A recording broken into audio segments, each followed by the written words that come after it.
kelompok 7 ingin mempresentasikan materi tentang tokoh yang berperan aktif dalam kemerdekaan negara Indonesia. Pertama-tama, kami akan memperkenalkan diri terlebih dahulu.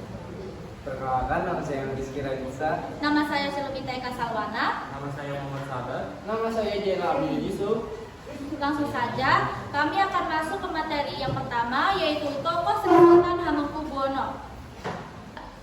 Gusti Raden Mas Doro Jatun atau yang lebih dikenal sebagai Sri Sultan Hamengkubuwono lahir di Ngasem, Yogyakarta pada tanggal 12 April 1912. Beliau menjabat sebagai seorang sultan di Kesultanan Yogyakarta pada tahun 1940 sampai 1988. Beliau juga menjabat sebagai seorang gubernur di daerah istimewa Yogyakarta, dan juga beliau tidak hanya menjabat sebagai seorang gubernur, tetapi juga menduduki peran penting seperti menteri negara hingga wakil presiden.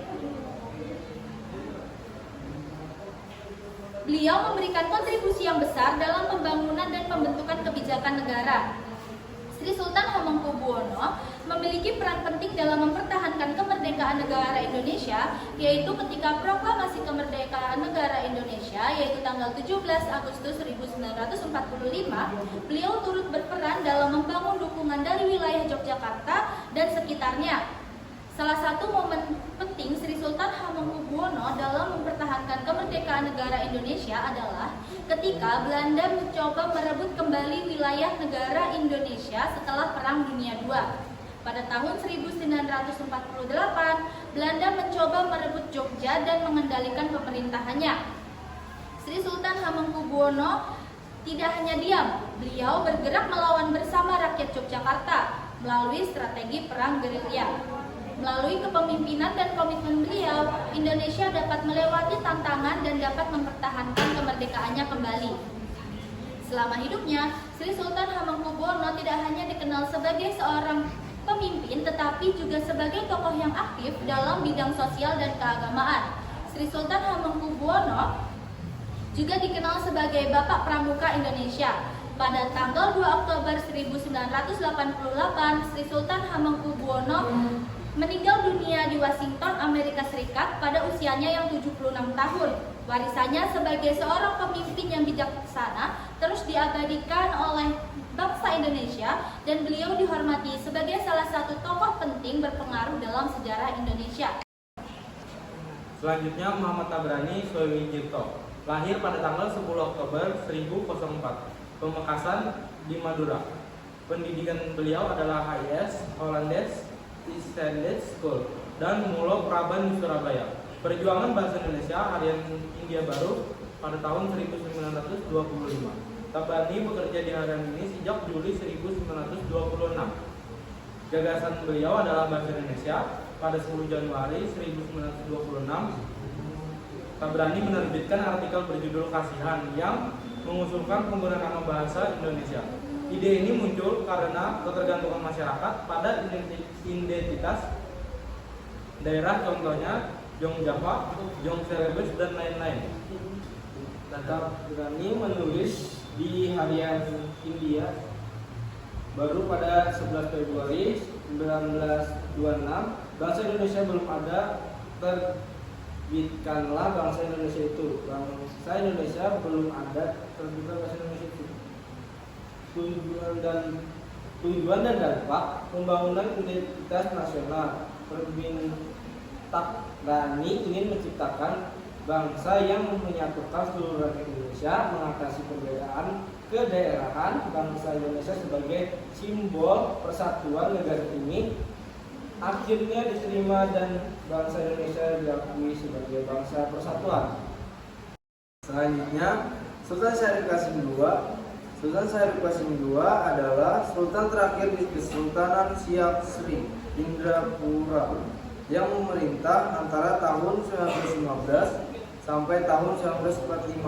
Syarif Qasim II lahir di Siak Sri Indrapura pada tanggal 1 Desember 1893. Qasim telah ditunjuk untuk menggantikan posisi sang ayah, Sultan Syarif Hashim, sebagai sultan. Ia pun mendapat gelar sebagai Sultan Ashidis Syarif Kasim Sni Abdul Alil Jalil Syarifuddin. Sewaktu kecil sampai berusia 12 tahun, Kasim dididik di dalam lingkungan istana. Telah dididik sebagaimana mestinya adat istiadat raja-raja, baik dari hal fisik, mental sampai ke rohani. Ayahnya merupakan seorang sultan yang memegang kuat prinsip Islam. Ia ingin Syarif Kasim yang menggantikannya dalam memimpin kerajaan dengan prinsip Islam dan pengetahuan yang luas. Oleh sebab itu, saat berusia 12 tahun, Kasim dikirim ke Batavia pada 1904 untuk menjalankan pendidikannya di Batavia.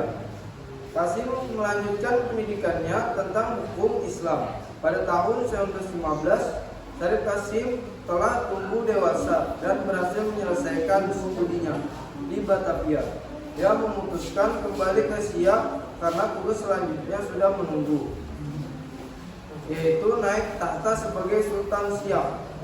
Tepat setelah kepulangannya, Kesultanan Siak Sri Indrapura menggelar penobatan Sultan baru pada tanggal 9 Maret 1915. Syarif Kasim resmi dilantik sebagai Sultan Siak ke-12 dengan gelar Sultan Syarif Kasim II pada usia 23 tahun. Setelah itu, Sultan Syarif Kasim II pelan-pelan mulai memperkuat militer Kesultanan Siak. Hal itu dilakukannya untuk mengantisipasi jika sewaktu-waktu terjadi konferensi terbuka dengan pemerintah kolonial Belanda. Sultan Syarif Kasim II terus mempertahankan sikap dan caranya tersebut sampai Indonesia merdeka. Berita proklamasi kemerdekaan Indonesia pada 17 Agustus 1945 baru sampai ke Siak pada akhir bulan Agustus. Setelah mendengar berita tersebut, Sultan Syarif Kasim II mengutus sekretaris pribadinya untuk menemui Presiden Riau, sekaligus mengirim telegram kepada Presiden Soekarno di Jakarta. Pada 23 April 1968, Sultan Syarif Kasim II tutup usia atas jasa-jasanya kepada Republik Indonesia. Pemerintah Republik Indonesia memberi gelar Kehormatan Pahlawan Nasional kepada Sultan Syarif Kasim II, disertai anugerah tanda jasa bintang Mahaputra Adi Pradana. Selain itu, namanya juga disematkan pada perguruan tinggi di Pekanbaru, yaitu Universitas Islam Negeri Sultan Syarif Kasim II. Itu tadi materi yang kami bahas tentang 3 tokoh penting dalam mempertahankan kemerdekaan negara Indonesia. Salah hilafnya mohon maaf. Wassalamualaikum warahmatullahi wabarakatuh.